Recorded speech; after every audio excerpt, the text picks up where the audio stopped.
네, 안녕하세요 여러분, 토리잘입니다. 이번 시간에는 SPC그룹 한번 분석해보도록 하겠습니다. 그럼 지금 바로 가시죠! SPC그룹 연매출 4조 5천억원, 영업이익 1389억원, 빵으로 시작해 아이스크림, 버거, 외식까지 책임지고 있는 대한민국 종합식품그룹입니다. SPC그룹 창업 이야기는 워낙 유명하니 간단하게만 요약하고 본론으로 들어가겠습니다. 1945년 황해도 옹진에 죄과점을 운영하던 허창성 명예회장은 해방 후 1948년 을지로 사가에 상미당이란 빵집을 세웁니다. 당시 무연탄 가마를 이용해 빵의 대량 생산을 도입시키며 사업 확장에 성공할 수 있었다고 합니다. 빵 사업이 확장되자 1959년 서울 용산에 삼립 제과공사를 설립하고 1964년 크림빵 양산을 성공해내며 회사는 걷잡을 수 없이 커지게 됩니다. 이후 1968년에 가리봉동에 공장까지 세우며 삼립식품으로서 본격적인 행보를 시작하게 됩니다. 그리고 1970년에는 호빵과 76년에 보름달을 출시하는데 이도 제품이 초대박을 치면서 국내 제빵 시장을 제패하게 됩니다. 이후 회사는 삼립식품 공업 주식회사로 사명 변경, 그리고 훗날 샤니가 되는 한국 인터내셔널 식품 주식회사도 설립을 통해 삼립과 샤니로 양 회사를 운영하게 됩니다. 그리고 1977년 허창성 회장은 장남 허영선에게 메인인 삼립식품의 경영권을 넘겼고 차남 허영인에게 샤니의 경영권을 넘겨주고 경영일선에서 물러나게 됩니다. 삼립식품을 물려받은 허영선 회장은 1980년대와 90년대 들어 회사의 주력 분야인 제빵 분야의 매출이 점차 줄어들자 리조트 등 다양한 영역으로 사업을 확장합니다. 하지만 불행하게도 IMF를 맞으며 삼립식품은 부도를 내고 법정 관리에 들어갑니다. 하지만 공장 하나뿐인 샤니를 물려받은 허영인 회장은 식품 분야에 올인을 합니다. 그리고 1986년 서울 반포에 파리크라상, 1988년에 서울 광화문에 파리바게뜨를 설립했는데 1990년대 중반 파리바게뜨의 큰 성공으로 회사의 규모를 더욱더 크게 불릴 수 있었습니다. 게다가 1985년 던킨과 합작한 BR코리아를 통해 국내 베스킨라빈스 서리원을 운영하는 등 제빵을 넘어 종합식품 기업으로 변모를 이어갑니다. 이후 샤니의 규모는 지속적으로 커져 결국 2002년에는 아버지가 설립하고 형이 운영해온 삼립식품을 역으로 인수하며 국내 제빵업계의 재패를 성공합니다. 그럼 이번에는 SPC그룹의 매출 및 영업이익 추이를 한번 살펴보도록 하겠습니다. 2013년 매출 3조를 넘어선 뒤 연 5% 이상 지속적으로 성장해서 2018년까지 4조 5천억 원을 달성했습니다. 현재 19년 공시자료가 완벽하게 나오지 않아서 정확히 판단 어렵지만 이제는 매출액 연 5조를 넘는 거대 기업으로 탄생했습니다. 식품기업에서 연 매출 5조를 달성하는 것이 얼마나 어려운지 감이 안 오실까봐 말씀드리면 농심과 오뚜기의 매출이 약 2조 수준에서 머무르고 있습니다. 그리고 다들 아시겠지만 빵 부문에서 굳건한 매출과 중국의 매장 성장세가 높이 치고 올라가고 있고요. 그래서 이번 시간에는 이미 알고 계시는 것 말고 여러분들이 그래도 스터디나 어디 가서 SPC 이야기할 때 어깨에 힘 좀 넣으실 수 있는 그런 이야기 한번 해드리도록 하겠습니다. 자, 그럼 제가 먼저 재미있는 자료 한번 보여드릴게요. 다트에 공시된 SPC의 2019년 상반기 분기 보고서입니다. 뭔가 이상한 것 안 보이시나요? 베이커리, 푸드, 유통, 기타가 보이는데 제일 높은 게 베이커리 푸드가 아니라 유통이네.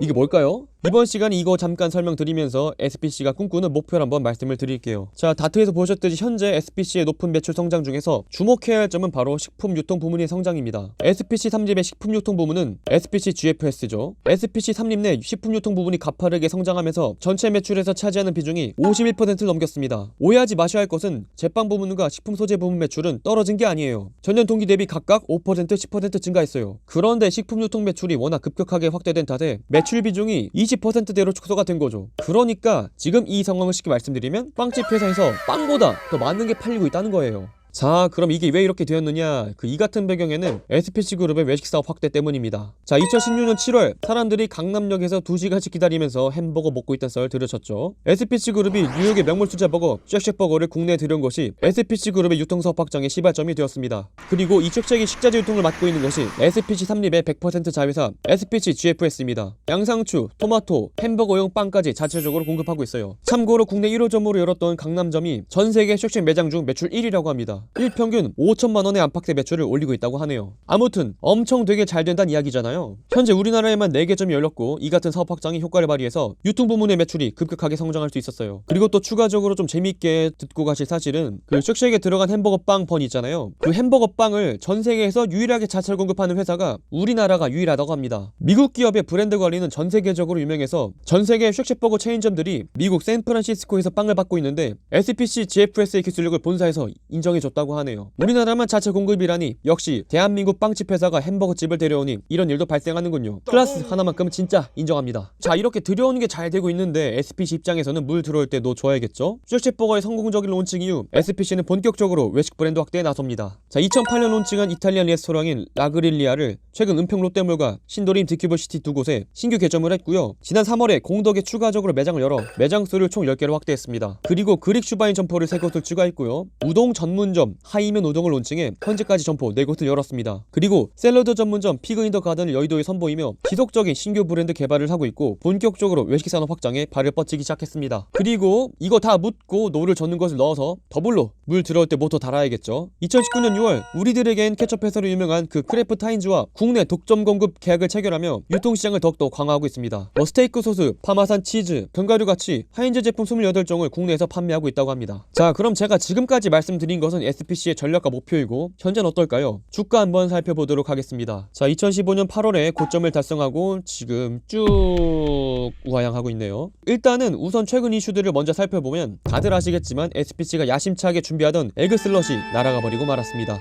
에그슬럿은 미국에서 상당히 유명한 에그 샌드위치 전문점이라고 합니다. 제2의 쉑쉑버거로 기대가 되면서 대박을 치루했지만 SPC가 에그슬럿의 국내 론칭을 중단 선언했죠. 그 이유는 다름이 아니라 SPC의 해외 사업을 도약하시던 분이 허희수 형님이셨는데 참고로 이분께서는 쉑쉑버거, 하인즈 역시 물꼬를 트신 분으로 유명합니다. 아무튼 SPC 내에서는 우리 희수 형님이 해외 사업 분야에서 상당히 전문성이 있고 정통하신 걸로 유명했는데 그 허희수 형님께서 그 어떠한 일로 사실상 회사 업무에는 손을 떼시게 되면서 잠정 중단이 되었죠. 자, 그렇다면 현재 SPC가 단순하게 외식 사업 확장 중에 브레이크가 걸린 것 때문에 주가가 우하향을 쳤느냐라고 이런 물음에 답하기 앞서 우리는 먼저 한번 우리나라의 외식 산업의 전망을 보고 이야기해드리도록 하겠습니다. 제가 기사 하나 보여드릴게요. 여기도 닫았네 외식업체들. 홍대, 강남서도 못 버텨. 핵심 상권에 자리 잡고 있는 외식업체들이 줄줄이 문을 닫고 있다고 합니다. 심지어 20년 동안 영업하던 맥도날드 신촌점이 폐점을 하고 있다고 하네요. 그 자리에는 음식점이 아닌 다른 업종이 처해질 정도로 외식업이 불황을 맞고 있습니다. 그리고 기사에서 더욱 주목해야 할 부분은 배달 서비스가 발달하면서 외식업체 매장이 굳이 가장 비싼 자리에 자리 잡을 필요가 없다는 인식도 한몫했다. 프랜차이즈 외식업체는 매장 매출 가운데 50% 이상이 배달에서 나오는 곳이 늘고 있다.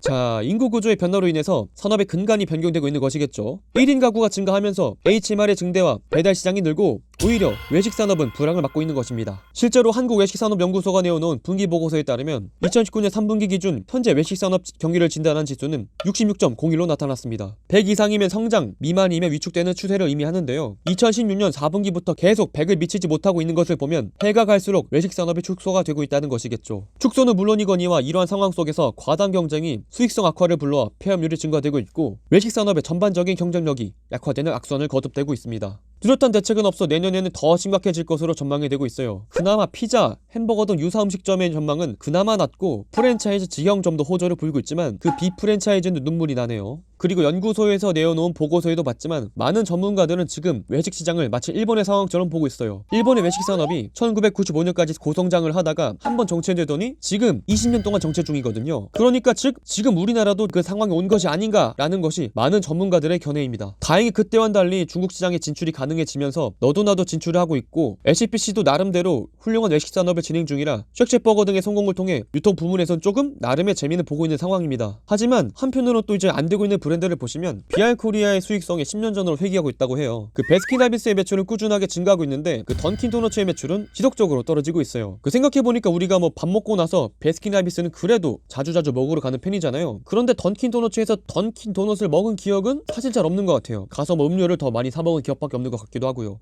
그런데 갑자기 우리는 이런 기억을 떠올리면서 한 가지가 번뜩 떠올립니다. 자, 그럼 외식산업은 불황이라면서 이런 아이스크림 매출은 계속 오르네?